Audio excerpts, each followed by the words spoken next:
That man put his hands on me, I would have immediately swung on him.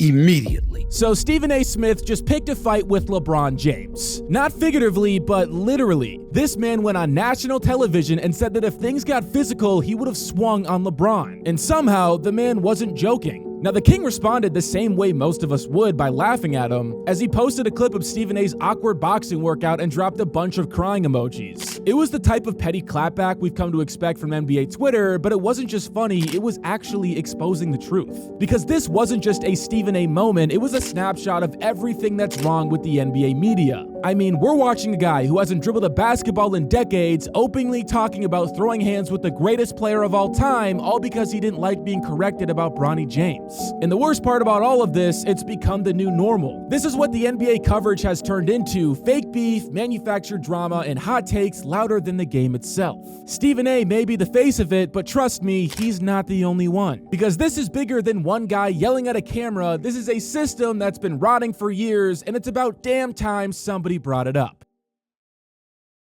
Steve Nash, Jokic, and Dirk Nowitzki.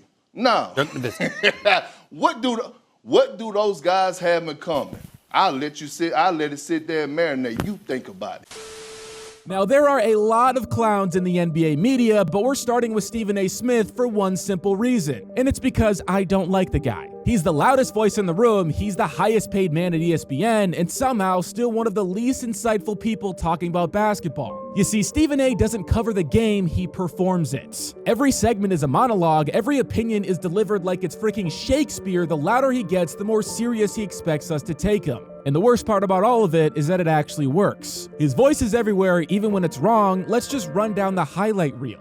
He called Kevin Durant's move to Golden State the weakest move in NBA history, which is fair, but then 2 years later, he turned around and said KD was the best player on the planet. Is Kevin Durant the best player on the planet? I believe he is. So which is it, Steven? Is he a coward? Is he a killer? Or do you just switch sides based on what's trending on Twitter? And let's not forget, he told Kyrie Irving to literally retire from the game of basketball. He said he wasn't worth the trouble. Meanwhile, Kyrie's still out here dropping 30, and Stephen A's still on TV acting like his words mean something. And don't even get me started on his relationship with LeBron. One day he's praising him as the greatest to ever touch a basketball. The next he's talking about how LeBron lacks that killer instinct, or is it no MJ? It's not analysis, it's just clickbait. But here's what really sets him apart. It's not that he just gets things wrong, it's that he's loud while doing it. The man never apologizes, he never owns a single bad take. He just pivots to the next topic, shouts over whoever disagrees with him, and ends with a dramatic pause like he just delivered a life lesson. The only consistent thing about Stephen A. Smith is that he's always talking and never thinking, and somehow the man is getting paid $12 million a year to do it.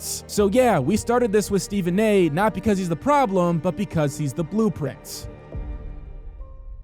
Now, there was a time when NBA media actually talked about basketball. You would hear about matchups, defensive schemes, rotations. You'd turn on your TV and hear somebody actually break down what happened on the courts. But somewhere along the way, that completely disappeared. The deep dives turned into debate shows, the film study turned into first take segments, and now NBA media doesn't exist to explain the game, it exists to go viral. Everything is a headline, every game is the end of somebody's legacy. Is this the end of the Warriors dynasty? Is Jason Tatum really a number one option? Was this 24-point loss proof that insert superstar player doesn't have that dog in them? Like, my guy, you can calm down. It is a Tuesday in January. We went from talking about basketball to talking about narratives because narratives get clicks. You can feel it when you watch. Every show sounds the exact same. One guy said something outrageous, the other guy pretends to be offended, and then they just yell at each other until the commercial break. It's not an analysis, it's a tug of war based off pure stupidity. And it's not just Stephen A. He just happens to be the king of it, as the rest of the industry saw what he was doing and followed that blueprint. Every sports show became a sketch with different characters, but the same performance. And the craziest part, fans are smarter than ever. We've got access to everything now. Stats, game film, advanced metrics, full interviews, all at our fingertips. You've got fans breaking down pick and roll coverages on TikTok better than half the guys getting paid to do it on national TV. We've never had more basketball knowledge available, and yet the media has never sounded dumber. Because that's what the system rewards now. Not being right, not being thoughtful, just being loud. That's the real problem here. It's not just Stephen A. Smith, it's the media machine that made him king.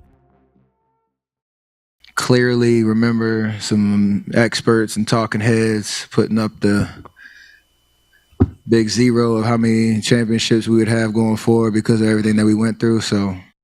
Now, the worst part about all of this, it's not just annoying, it's not just embarrassing, it's actually hurting the game. This new era of sports media has completely shifted how players are talked about, how they're understood, how they're judged, and how they're remembered. It's not about what you do on the court anymore, it's about how loud the debate around you can be. You could have a guy like Nikola Jokic, back-to-back MVP, one of the smartest, most efficient players we've ever seen, and he barely gets covered unless somebody calls him boring. Or take Kawhi Leonard, a quiet guy, low maintenance, plays defense like his life depends on it, but the media ignores him until it's time to make fun of his injuries. And then there's the guys who do get talked about, but only in the worst way possible. Think Kyrie Irving, Russell Westbrook, Joel Embiid. Every time they have a bad night, it's not just a slump, it's a stab at their entire identity. It's lazy, it's toxic, and it completely overshadows the actual game. We've got players dropping 50, running historic offenses, putting up career highs, and the next morning's talk show is arguing about somebody's legacy or doubting if LeBron James is still top 5 all time. All this fake drama, all these forced narratives, they create pressure that doesn't need to exist. They change how players play, they shape fan perception in ways that are completely detached from reality. You've got 19-year-old rookies being judged like they're finished products. You've got MVPs being called frauds because they didn't get a ring yet. And the worst part, a lot of casual fans buy into it because that's all they're hearing. They're not watching the games, they're not watching clips, they're not forming their own opinions, they're just repeating whatever Skip and Stephen A were screaming that morning.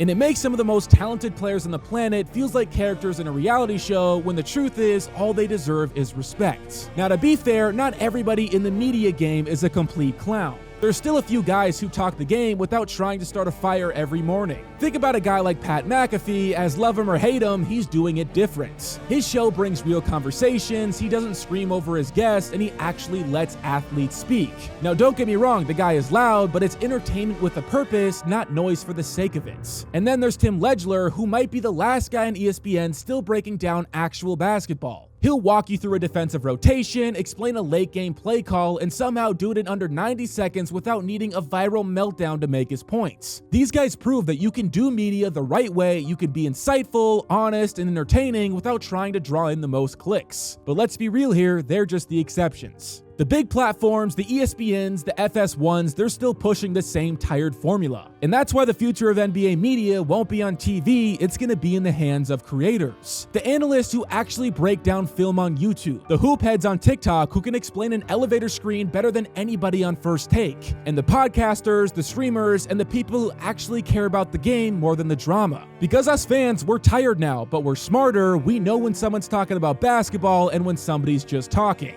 So if the networks won't change, we'll just build our own lane. Because the future of NBA media is coming, and it's not going to be shouted into a camera from a guy wearing a 3-piece suit.